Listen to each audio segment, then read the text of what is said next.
Good Hello. evening, friends. Hello. Namaskar, vanakkam, namaste, sat sri akal, adab, bonjour, hola. Wherever you're tuning in from, welcome back to Career Shifts Journey to the Future. Let me begin with a heartfelt thank you. Your response to this podcast has been overwhelming in the best possible way. This community is growing, not just in numbers, but in depth as well. Your reflections, your questions, your willingness to pause, reimagine your own path, that's what makes it so special. Today, we are stepping into a conversation that would touch nerves for many of us. Let's talk about future of work.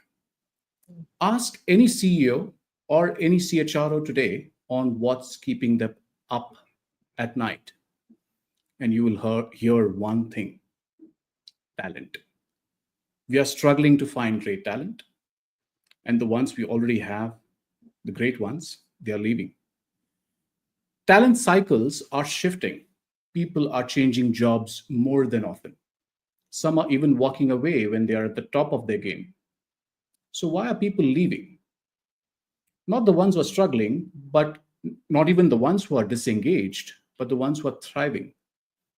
The top performers, the culture carriers, and the ones who seem happy. Why do they walk away? We blame quickly to burnouts or bad managers or even better offers. But what is the real reason that runs deeper?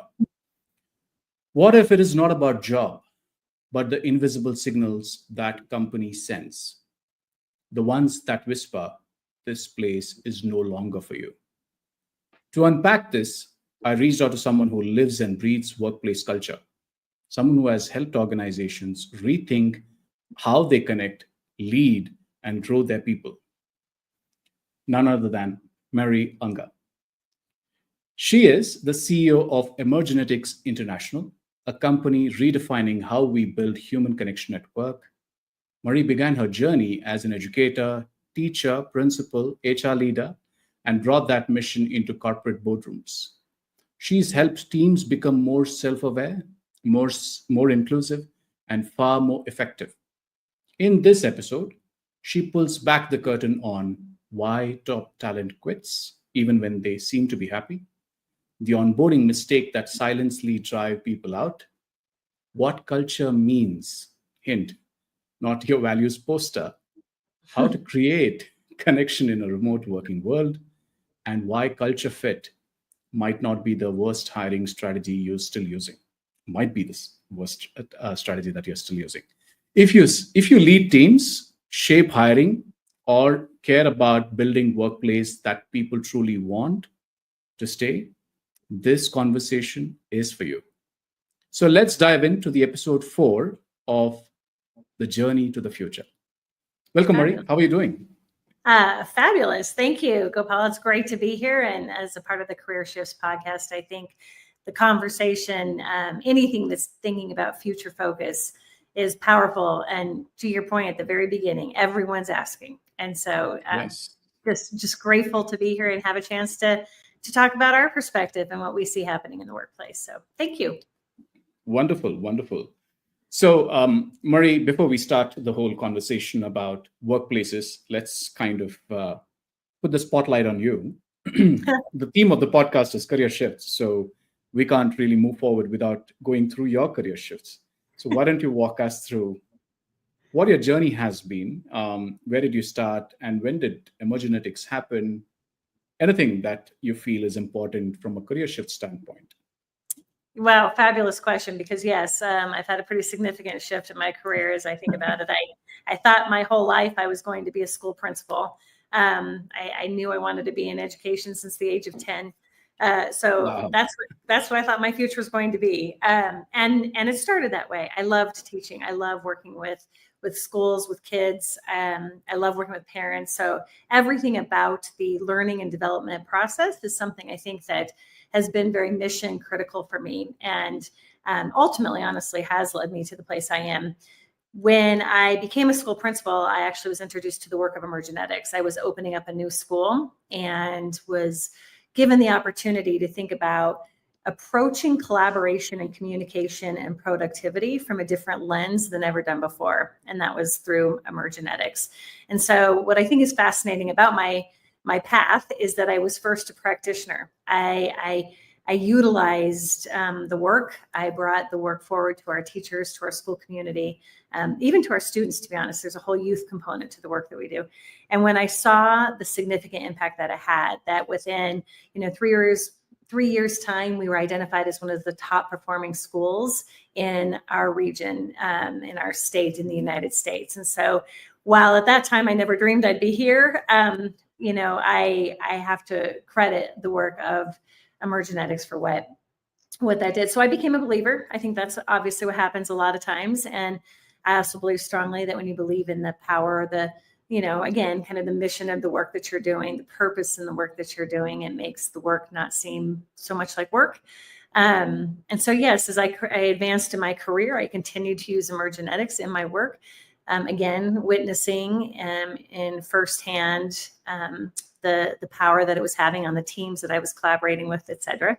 So in 2013, the founder of our tool, the originator of our tool and the organization approached me and asked me to head up the education division.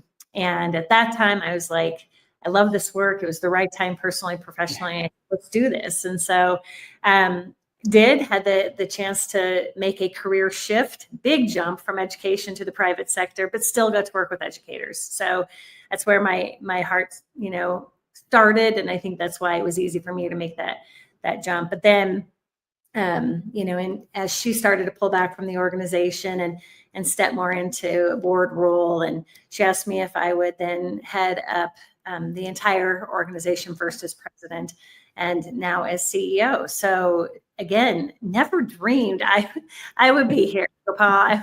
I some days, look around and think, how is this 10-year-old girl who is just going to be a principal now the CEO and having the gift to work with organizations all over the world?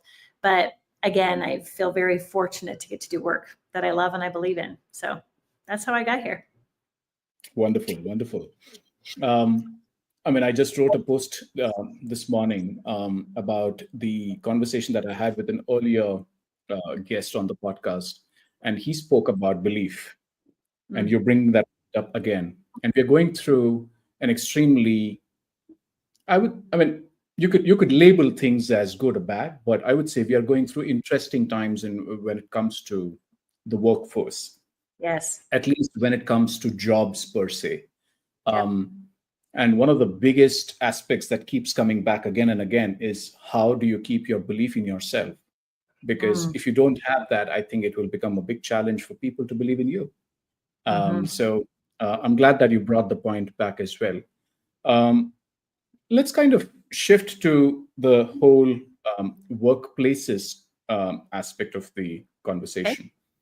Okay. We've seen technology having had an impact on the way we work. And that's been kind of there for at least for the last 25, 30 years. The pace at which things are changing is probably more in the recent past. What is your view or observation of whatever you have seen in the last 5, 6 years, or maybe more, but how has that affected workplace cultures for good, for bad, for ugly, or fantastic? Whatever your thoughts would be. Would love to hear that. Yeah, I think it depends on the approach that you take to workplace culture. And so what I would say to that is if you have always believed, if you're an organization that has always believed in the importance of learning as an organization, and what I mean by learning is not just learning the skills that it takes to perform the job, but the ability to learn, unlearn, and relearn. As a very famous quote says, that's the organizations that embrace what's happening, the change that is happening so rapidly. The organizations that have more of what I would call kind of a fixed mindset, if you will, that haven't embraced the importance of how we need to skill, upskill, reskill our employee base. I think those are the ones that are having the strongest or the biggest challenges, if you will, with a lot of the changes that are happening in the workplace environments today. Okay. And do you see that as a negative shift in terms, or do you see technology has also helped in a way improve workplace cultures? Yeah.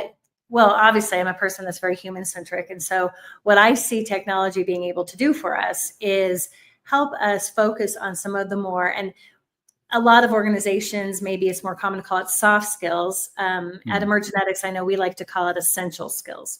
It's the skills that we need as humans to work with the technology. We know that right now we're in what's called the fourth industrial revolution, right? It's the introduction of all the advanced technologies, but the fifth industrial revolution is right around the corner. And that is, how do we as humans learn how to interact, deal with, still work together, problem solve?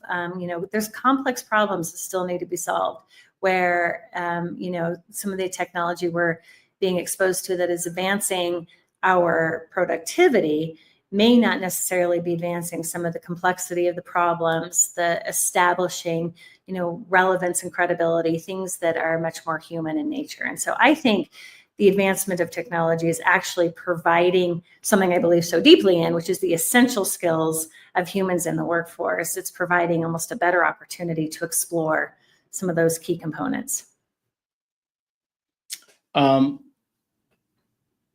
I like what you said in terms of how it is enabling the softer skills, or quote unquote essential skills, which is the most important part, which has been often spoken about in a way where it is depleting too.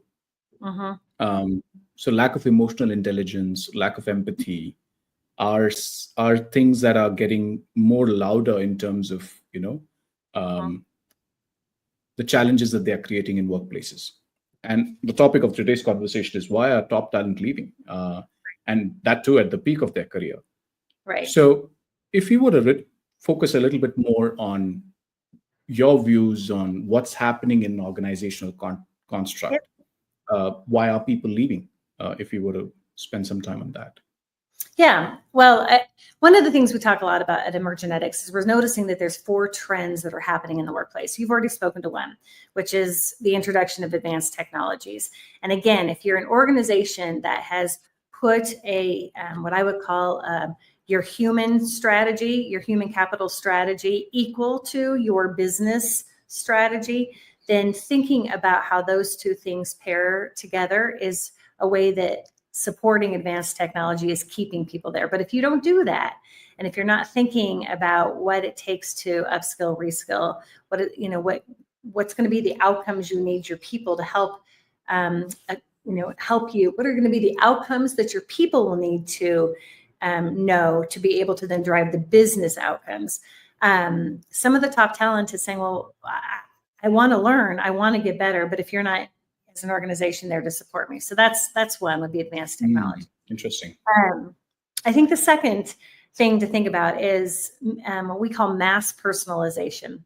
So you and I'm going to use it from the spirit of marketing. If you are, all of us, we are getting targeted, right? We're getting our personalized content sent our way. Whatever I want to hear, whatever I want to see is what's getting sent our way. We're expecting that in interactions as consumers. So if I go to the store and I have an interaction as a consumer that says, welcome back, Marie, glad to have you. I see last time you were here, whatever it was. I feel like, oh, they know me. I feel a much more personalized experience. Well, what we're seeing is the threads of that mass personalization are starting to weave their way into the workplace. And so employees are showing up to work thinking, I want to have some acknowledgement, some understanding of who I am as a person, personalize my experience.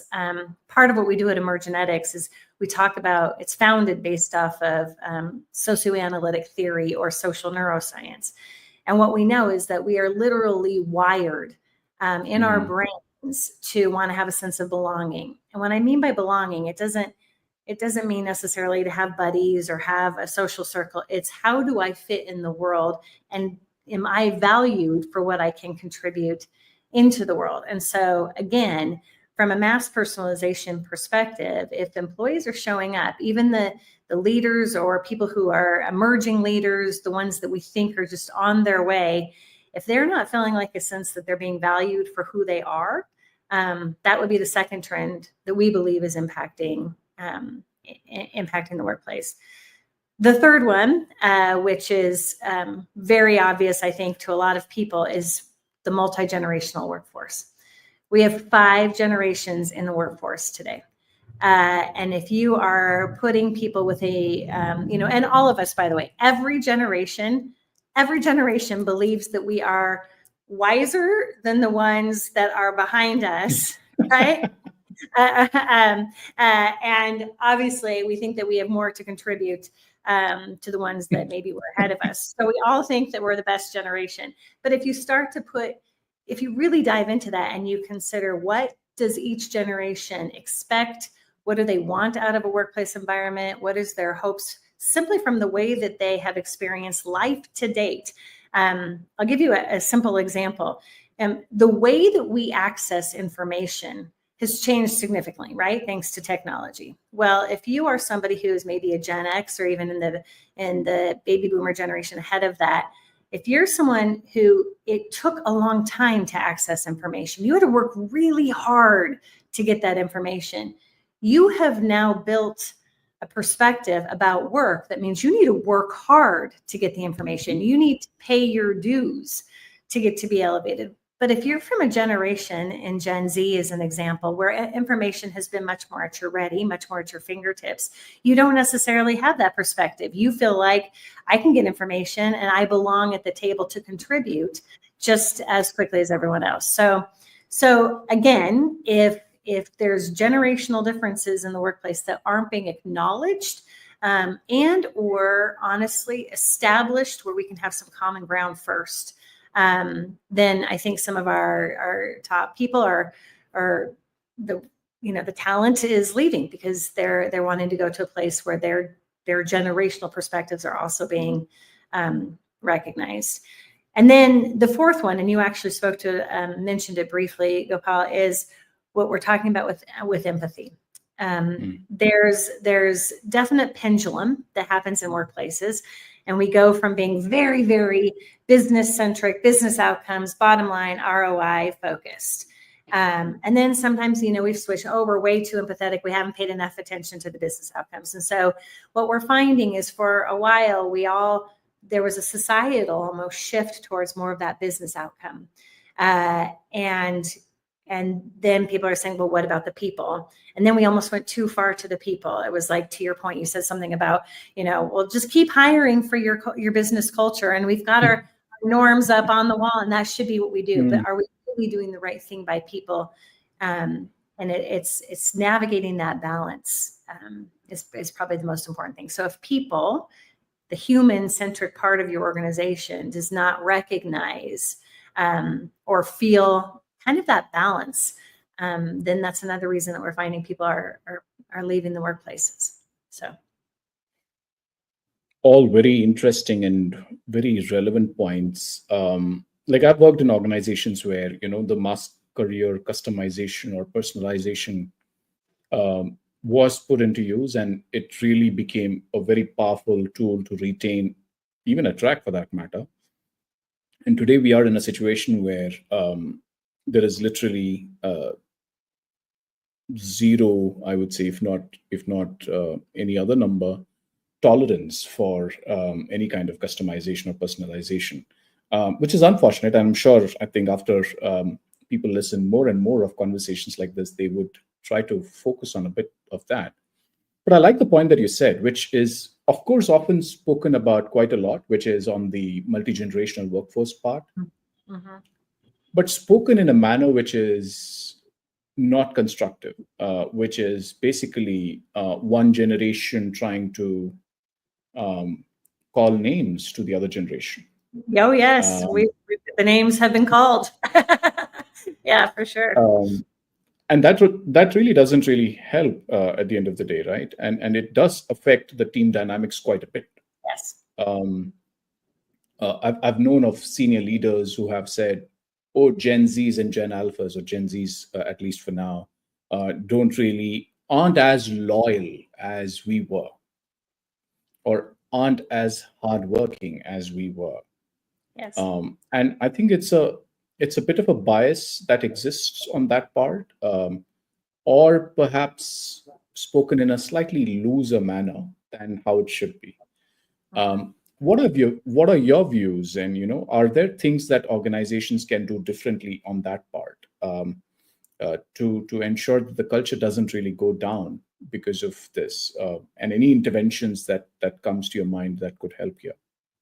Yeah, you mentioned something that I think is an important word, and that's bias.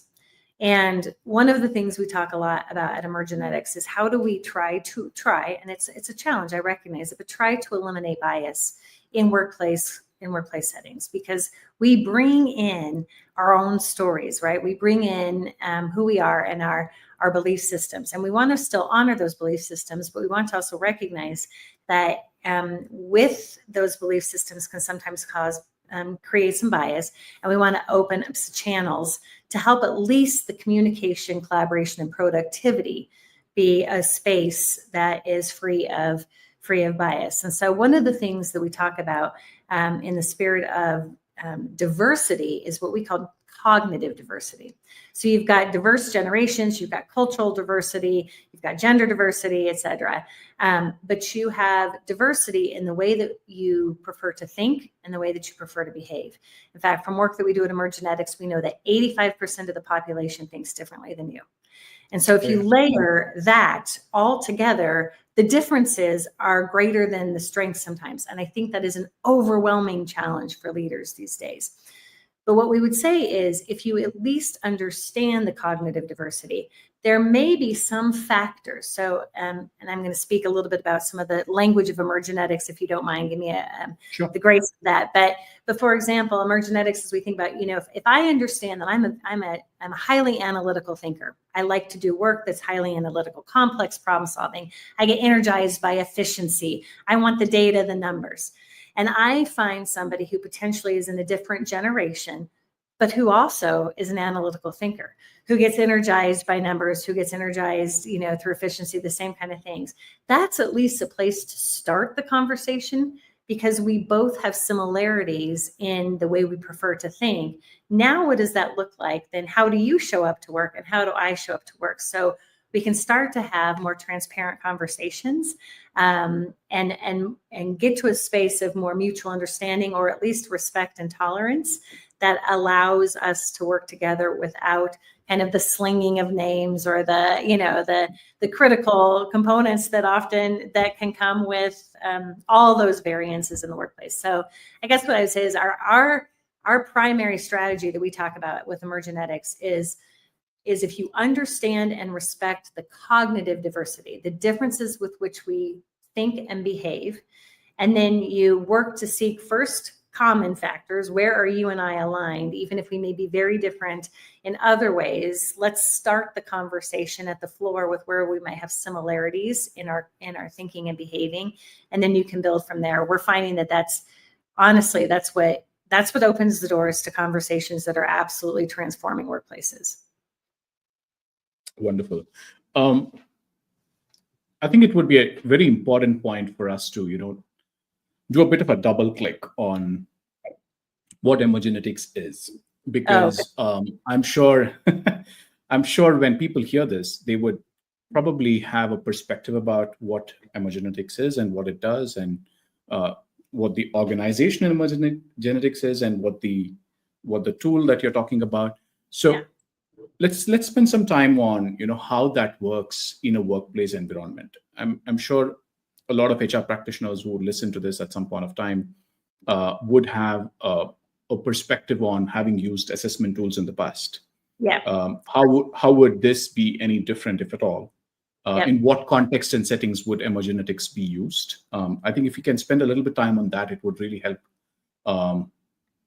people understand this in a slightly better manner.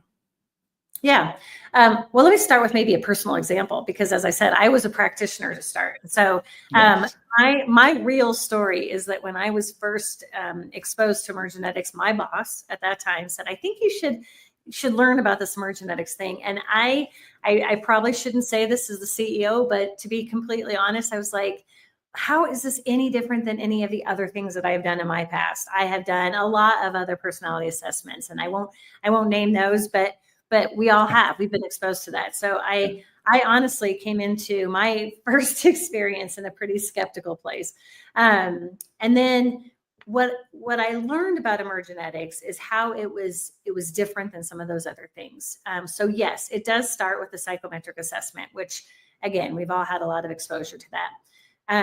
One component that I think is very different about emergenetics is the fact that we don't just talk about the thinking, we talk about the behaving. And so it's the behaviors of people. And I think there's an important concept to that. The first thing we see about people is how they prefer to behave before I ever get to see how they prefer to think. It's how do you show up in a meeting? How do you show up on a Zoom call? What am I hearing literally? It's more of the visible things. And so for me, that significantly resonated because I had never really considered, wow, this person just prefers to process differently, than I do, or this person is, because of their processing, has impacted our team in this way. So to start, it was the behaviors that just completely resonated differently with me. I, of course, very much valued the strengths-based component of it. So we're a very strengths-based tool. We focus on the strengths. We talk a lot, not about fixing people. We don't talk about this is your problems, you need to fix that. We talk about the fact that you are brilliant how you are, and we teach you how to flex into a space that kind of meets people into the middle. So I always say fix or flex, not fix. And that's important to us. Another thing that was important to me was that I liked that it's valid in research. We do a lot of research at Emergenetics in general, but what I also liked is that it was rooted in research. So because it was rooted in socioanalytic theory, because it's literally about how our brains are wired, what our neural pathways are doing, for me, I knew that would be something that would stick differently because it had credibility. In fact, we're proud of the fact that we have a technical report that we publish. We put our technical report out there so that people understand how important it is to us that we respect that validity and reliability that comes with our assessment. But then I think the final thing I would say that I loved about it is it sticks. It's simple, but not simplistic. And so much of the work of Emergenetics is beyond the initial assessment. You take the assessment, you learn who you are, but then it's like, okay, so what? What do I do with this? It's great to have learned about me, but now what? And that's what Emergenetics does, is it takes the now what? What do I do? How does this impact my team? How can I help work with my team more effectively? How does that impact me in the ways that I want to be better in communicating, collaborating? And how does that help other people know how to best communicate with me? So the application piece, I think, and the real life and the simplicity behind remembering how to apply it, I think is something that really resonates. And that's personally what resonated with me. That's how I got here. Wonderful.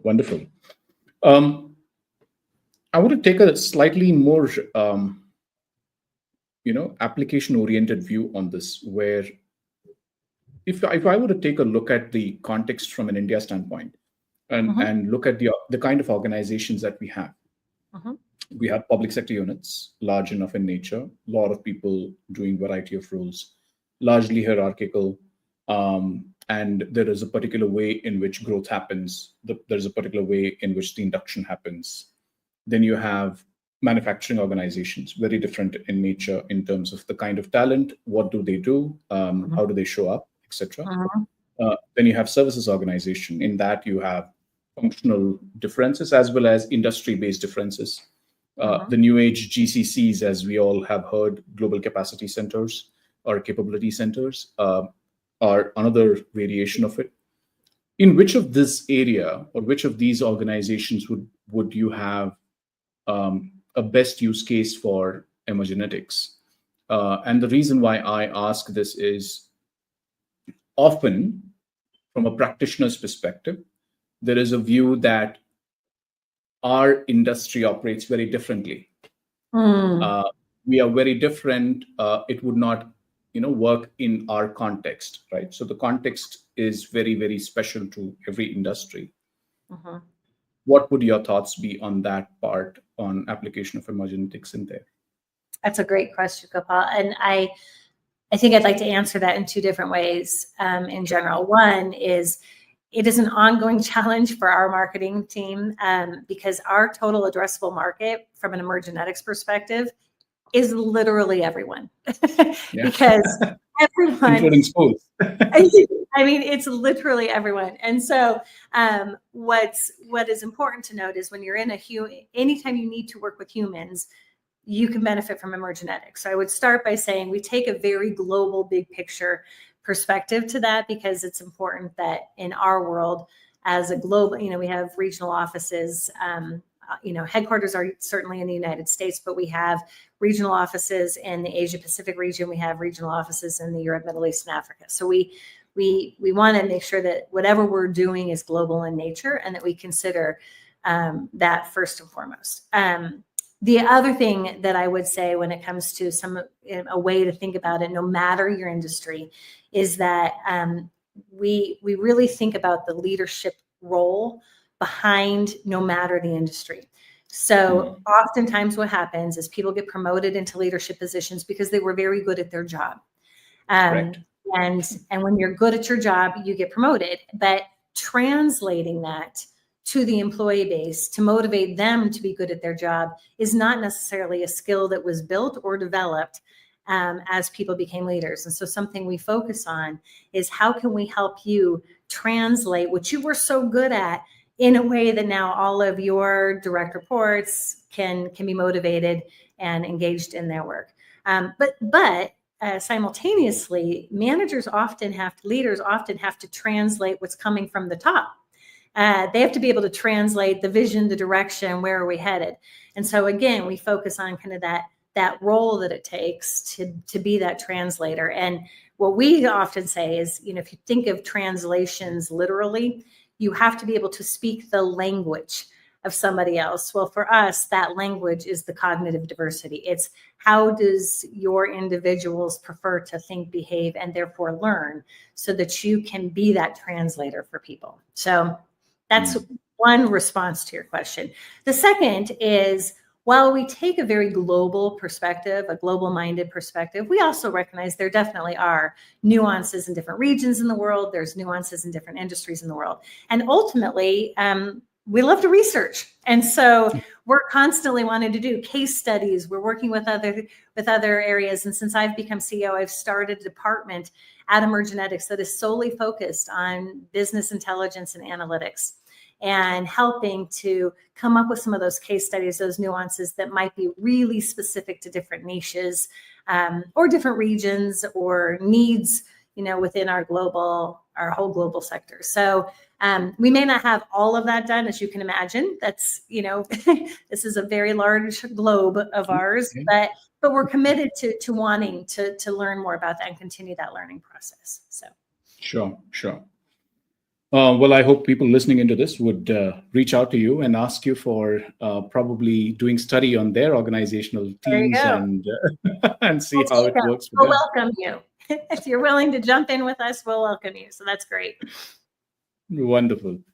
So in your, experience of, your career shifts, we spoke about that. You moved from literally leading classrooms to now leading a large global organization. How has your view of human connection evolved in when it comes to really high performing teams? Has there been a shift in the way people work when it comes to schools, or humans are humans? Yeah, it's fascinating. I had the gift of speaking to an organization. This was an education-based organization, and they were asking me a different perspective. They were, we'll come back to your education roots. What would you have said? And here I had an aha that occurred to me when I first transitioned to business. So if you don't mind, let me just do a little story walking with this for a second. When I first transitioned into business, there was a moment in time where I felt very much like imposter syndrome. I belonged in the school setting. I wasn't as special or as important as my perspective of business was, to be totally honest. I downplayed, I knew the importance of education and I knew the importance of the world that I was in. But when you're in that world, you believe that world and that vertical, if you will, is just the most important thing. And so it's like, am I going to be able to articulate this to a business centric, kind of perspective. And then I had this amazing aha, and that was when I was a teacher, what I loved about teaching the most was trying to figure out the kids. It was looking at that student and saying, what does that student need to help them learn their math, to help them learn, their English, whatever it might have been. I wanted, that was my favorite part about teaching. And then navigating that so that they got as excited by the content I was teaching them as I was. And what my aha is that in people-centric work, whether you are a leader, manager, whether you are working just in a collaborative team, it's that same approach. If we all could take the same enthusiasm or passion for figuring out how somebody else thinks, works, what will make them get excited and motivated, that we would all be in a better space. And so I recognize that a lot of what I love so much about education is what we do in the business sector now too, and what I try to do with global organizations. What's so fun,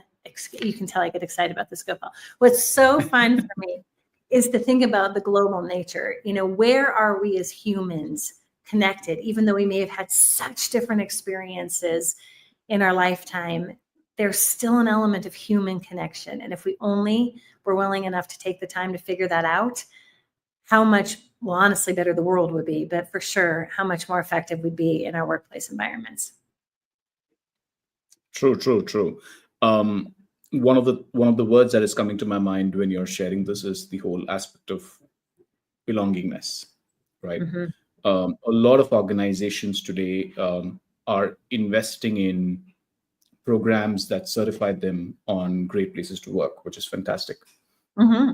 But when you really look at the deeper down aspects of employees, one is the whole multi-generational factor part, which, inherently, at least the noise around that is that Gen Zs are not as loyal compared to other generations. That aside, the reason what is emerging is people don't feel that they belong to a particular organization. Right. And certainly something is not being done well. Yep.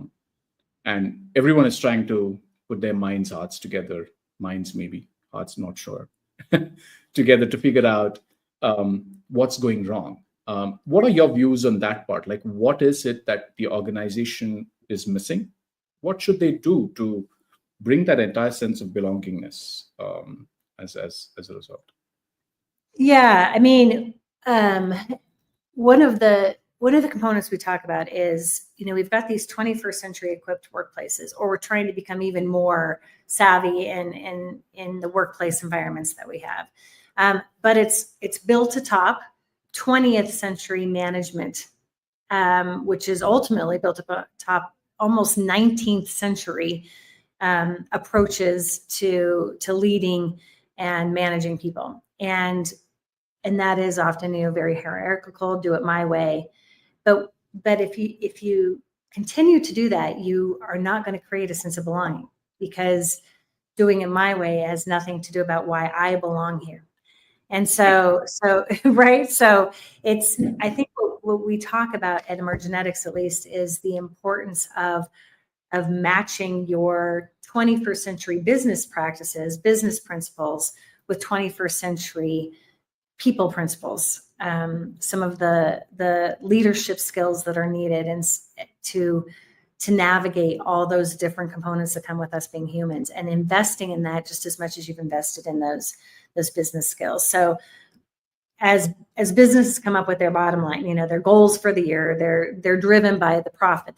They're driven by the ROI, as they should be, by the way. I'm in a business too, so I understand, like, driven by profit, driven by, sometimes it's from board expectations, board of director expectations. Sometimes we've all got the business principles we have to absolutely honor, and that will help us stay successful in our organizations.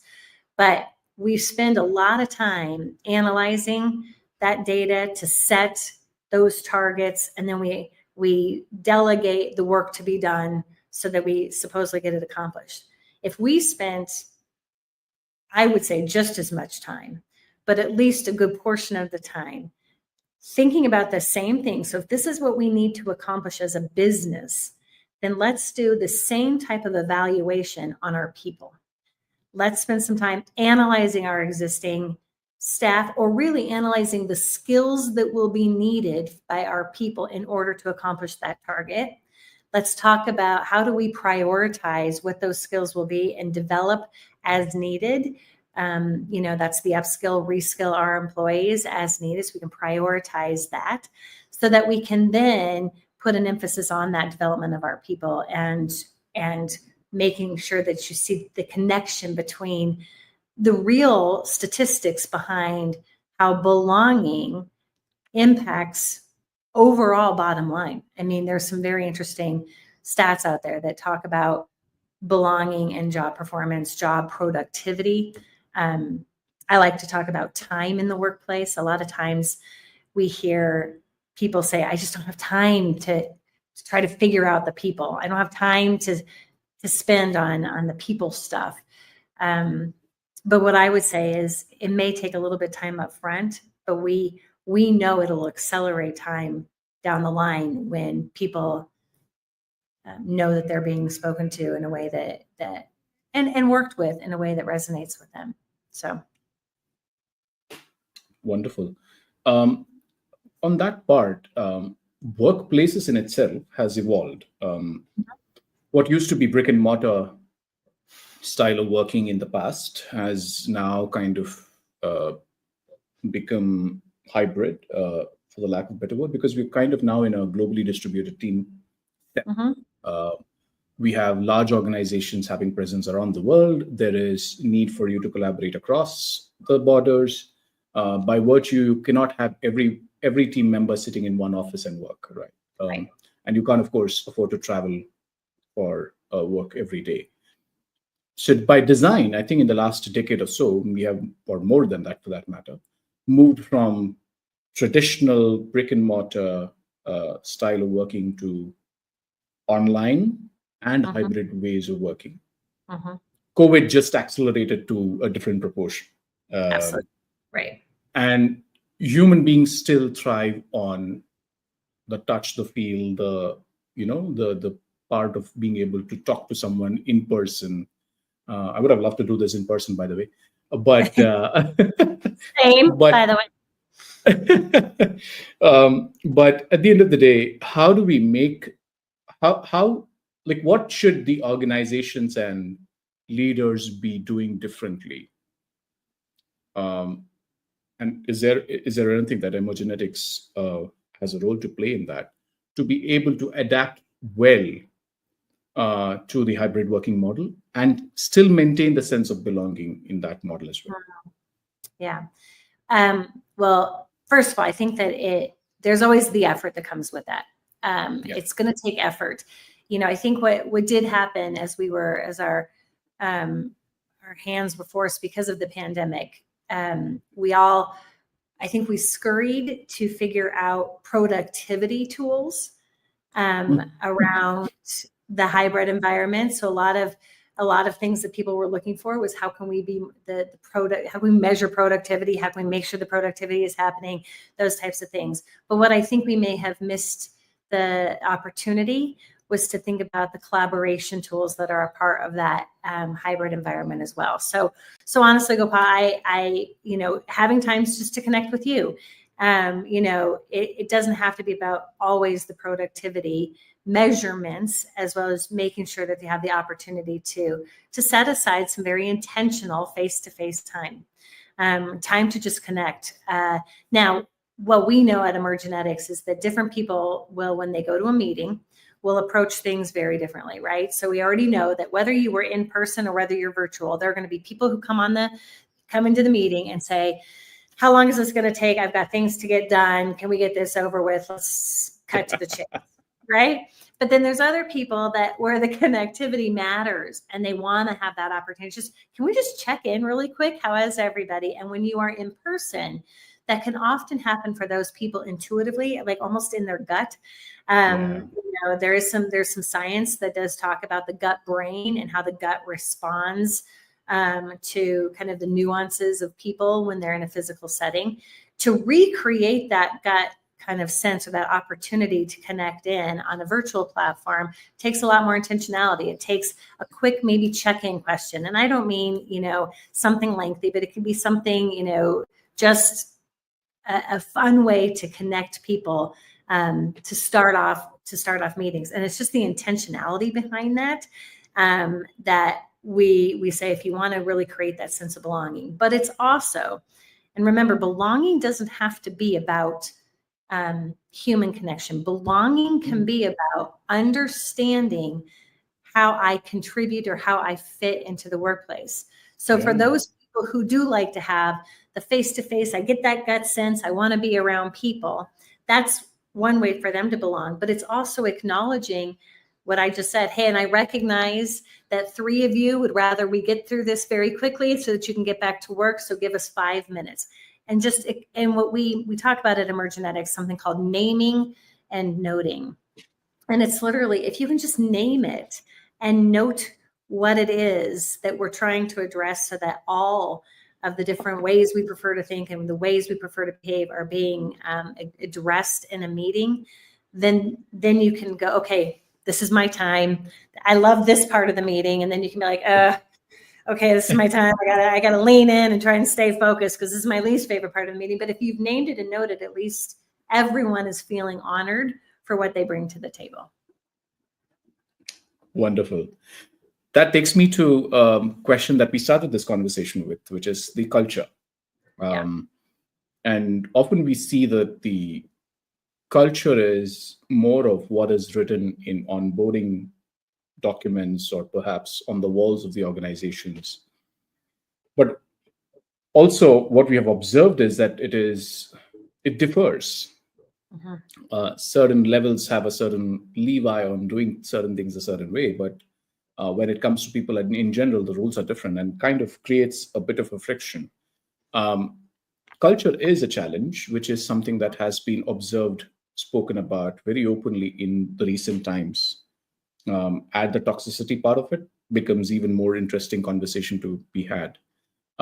What in your view has changed? What is it that we as industry are going through in terms of culture being the way it is? Yeah, I mean, I loved what you said at the very beginning, that culture is so much more than what's on the wall or at the top of documents, because we all know if you don't live it, breathe it, walk it, that's all it is. It's just words. And we also we're all familiar with organizations, or even within the organization, where certain departments have to live the culture differently than other departments. And then those departments get mad at the other departments because they're like, how come they don't have to do the things we have to do? And so there's always that interest in how do you literally live a culture. And so one of the things we talk about is starting with the organizational perspective and then drilling down. And I'll tell you what I mean by this, asking 4 really essential questions. I think the first question is a pretty easy question for an organization. And it is, why does the organization exist? Do you really know what's your purpose? It may be like, yes, because we produce this or because we do this, but okay, but so why? Why does that matter? Producing this, right? So it's getting to the purpose. And again, I think organizations are pretty good at doing that. The next question is, what do we deliver? What is it that we are delivering? And again, that might be fairly easy to answer. Well, we're delivering this product, we deliver this service, we deliver that. Okay, great. The next question is, who are we serving? But what always challenges organizations when we ask that question is we say, who are we serving? And they always talk about their clients. They always talk about their customers. Very, very rarely do we hear that an organization is serving their employees. Talk about the external factors of who they're serving. Very rarely does an organizational perspective recognize the importance of the internal stakeholder, the internal person that says, I love working for this organization. Because guess what happens when they do?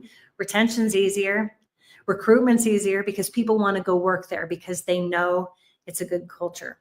So challenging organization to think about that. And then ultimately asking them, what does the future look like for our organization? Not for just the product or the service that we're trying to deliver, but what is the future for our organization look like for our internal stakeholders?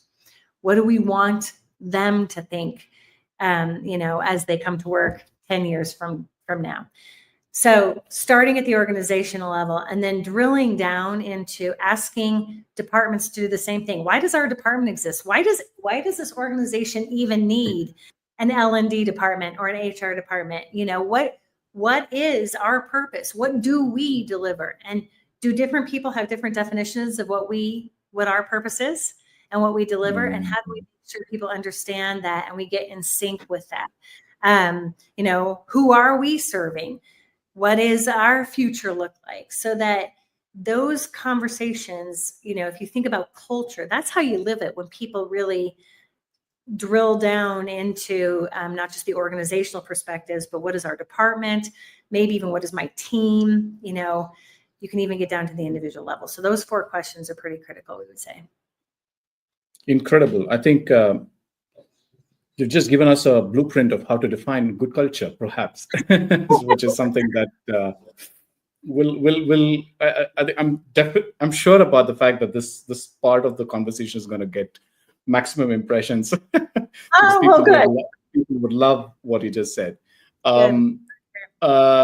So I think you're here in India for business. Welcome. And I'm sure you would have a good time. Yes, and the food. Anyhow, yes, we digress. Yeah. Yes.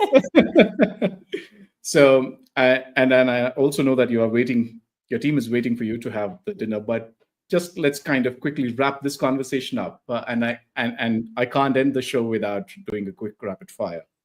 Okay. So here you go. Okay. So the first question. One word that defines, in your view, a great workplace culture. Human-centric. Incredible. Your go-to leadership mantra or quote?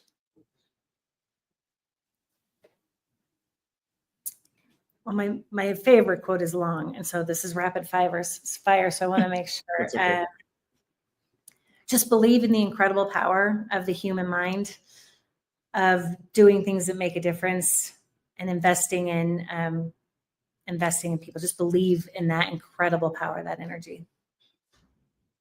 Lovely. Workshop or boardroom, where you feel most alive? I think I know the answer, but I'll start. Yeah. Next. No, workshop. I love being with people. Lovely. What's one hiring red flag leaders often ignore? I think we get into groupthink.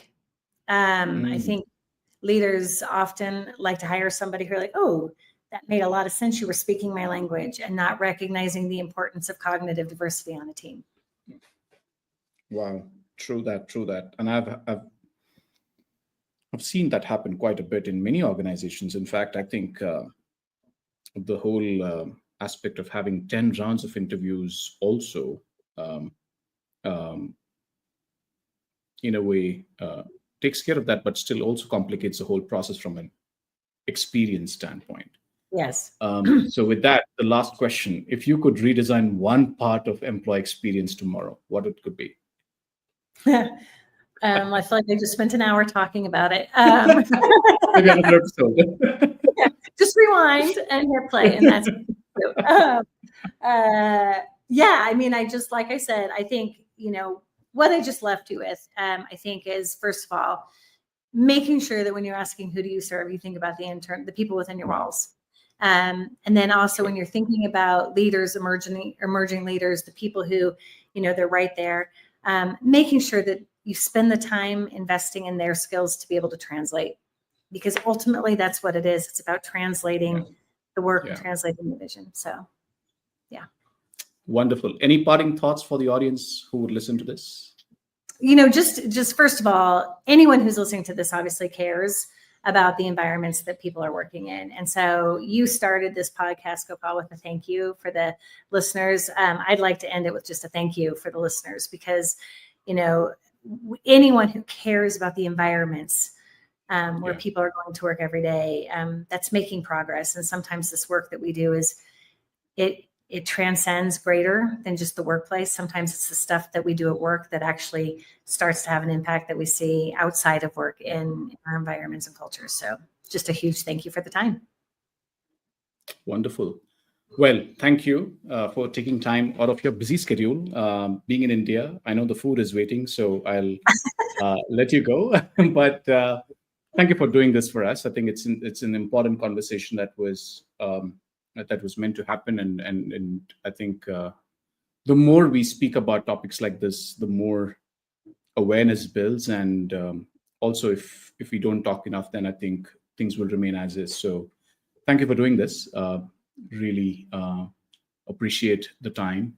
And to all the audience and the listeners who are watching or listening, with AI and automation reshaping work, how is the definition of top talent changing, and how should organizations adapt now? The multi-generational workforce is here. We spoke about that quite a bit. What we spoke about today and what we are going to continue to talk about in the next few episodes, maybe as well, is going to be all about how do we lead towards the journey to the future. As we continue to this journey, I think Marie spoke about quite a lot on what should leaders do, what should organizations do, what should happen as part of boardrooms, what should happen as part of teams. And I think at the end of the day, it's very important that we keep talking about these topics, because these are very important ones that helps build a strong organizational culture. And if you don't build strong organizational cultures, people will leave, and we don't want that to happen as well. So thank you so much for listening in. And I think it's not just a conversation for HR Playbooks. This is a conversation which talks about human connection.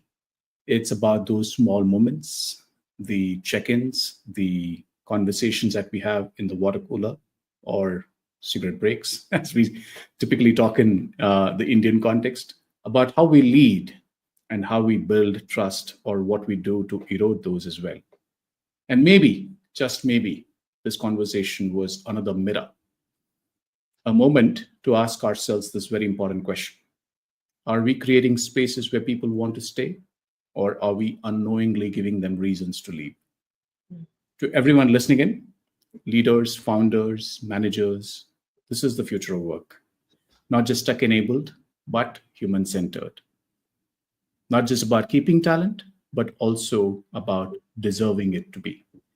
If this episode has sparked a question, a realization, or even a quiet discomfort, sit with it, because that's where the real change begins.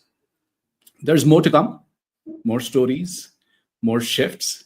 Until next time, stay curious, stay conscious, and keep tuning into The Journey of Future on LinkedIn, YouTube, Spotify, and Apple Podcasts. Till then, see you.